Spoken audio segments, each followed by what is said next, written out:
ഗുജറാത്തിലെ സൂറത്ത് നഗരം ഇന്ത്യയിലെ വസ്ത്രവ്യാപാരത്തിൻ്റെ ഹൃദയഭൂമി.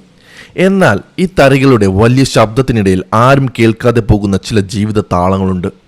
ഒഡീഷയിലെ ഗഞ്ചം ജില്ലയിൽ നിന്നും ആയിരക്കണക്കിന് കിലോമീറ്ററുകൾ താണ്ടി ഇവിടെ എത്തിയ ലക്ഷക്കണക്കിന് മനുഷ്യരുടെ ജീവിതം. അവർ ഇവിടെ നെയ്യുന്നത് തുണി മാത്രമല്ല, സ്വന്തം കുടുംബത്തിൻ്റെ അതിജീവനമാണ്. ഫാക്ടറിയിൽ നിന്ന് മാറി ചെറിയ വാടക മുറികളിലാണ് ഇവർ താമസിക്കുന്നത്. ഇവർ പലതരത്തിലുള്ള രോഗങ്ങളിലൂടെ കടന്നു പോകുന്നുണ്ട്. അതിന് പലതരത്തിലുള്ള മരുന്നുകൾ ഇവർ കഴിക്കുന്നുമുണ്ട്. പലപ്പോഴും നാടുകൾ തിരിച്ചു പോകുമ്പോഴും ഇവരുടെ കയ്യിൽ മാസങ്ങളോളം കഴിക്കാനുള്ള ഗുളികകൾ ഉണ്ടാകാറുണ്ട്. കാരണം ഇവരെ നേരിടുന്ന ഏറ്റവും വലിയ രോഗം HIV ആണ്. ഇന്ത്യയിൽ HIV ചികിത്സയ്ക്കുള്ള മരുന്നുകൾ സർക്കാർ കേന്ദ്രങ്ങൾ വഴി തികച്ചും സൗജന്യമാണ്.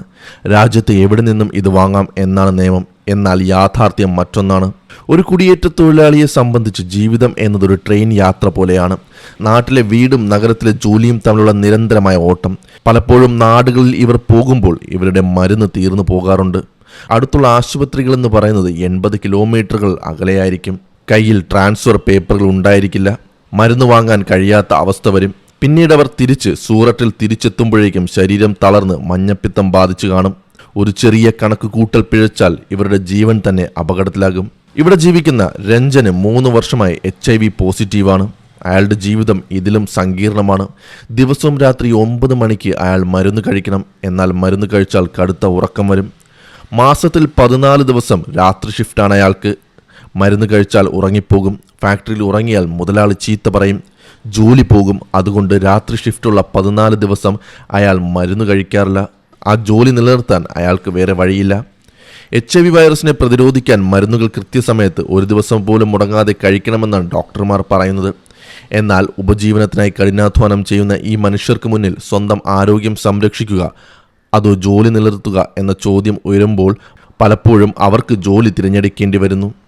ഒഡീഷയിലെ ഗഞ്ചം ജില്ലയിൽ നിന്ന് സൂററ്റിലേക്കുള്ള ഈ കുടിയേറ്റത്തിന് ഒരു നൂറ്റാണ്ടിലധികം പഴക്കമുണ്ട്. 1866 കടുത്ത ക്ഷാമത്തിന് ശേഷമാണ് ഇവിടുത്തെ മനുഷ്യർ തൊഴിൽ തേടി മറ്റു സംസ്ഥാനങ്ങളിലേക്ക് പോകാൻ തുടങ്ങിയത്. ഇന്ന് ഗഞ്ചത്തിലെ മിക്ക വീടുകളിലും ഒരാളെങ്കിലും സൂററ്റിലെ തുണിമില്ലുകളിൽ ജോലി ചെയ്യുന്നുണ്ടാകും. എന്നാൽ ഈ കുടിയേറ്റം അവരിലേക്ക് എത്തിച്ചത് HIV എന്ന മഹാമാരി കൂടിയാണ്. നാഷണൽ എയ്ഡ്സ് കൺട്രോൾ ഓർഗനൈസേഷൻ ഇവരെ ബ്രിഡ്ജ് പോപ്പുലേഷൻ ആയിട്ടാണ് കാണുന്നത്. ഗഞ്ചം ജില്ലയിൽ നാട്ടിൽ തന്നെ നിൽക്കുന്ന പുരുഷന്മാരെക്കാൾ 4 ഇരട്ടിയാണ് കുടിയേറ്റക്കാരായ പുരുഷന്മാരിലെ HIV നിരക്ക്.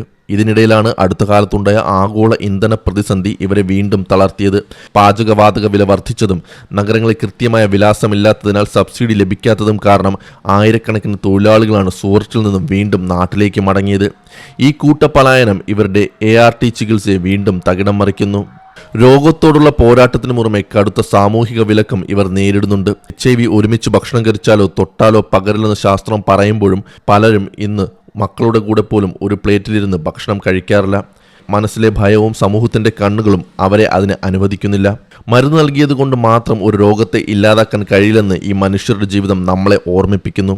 സ്ഥിരമായ ഒരു വിലാസമില്ലായ്മ, 12 മണിക്കൂർ നീളുന്ന കഠിനമായ ജോലി, കൈപ്പേറിയ സാമൂഹിക യാഥാർത്ഥ്യങ്ങൾ ഇവയെല്ലാം ചേർന്ന് HIV ചികിത്സയെ ഒരു നിരന്തരമായ കണക്കൂട്ടലാക്കി മാറ്റുന്നു. ഈ തറികളുടെ ശബ്ദത്തിന് പിന്നിൽ വിയർപ്പൊഴുക്കുന്ന മനുഷ്യർക്ക് വേണ്ടത് വെറുമൊരു ഗുളിക മാത്രമല്ല, അവരുടെ ജീവനും ജീവിതത്തിനും സുരക്ഷിതത്വം നൽകുന്ന ഒരു വ്യവസ്ഥിതി കൂടിയാണ്.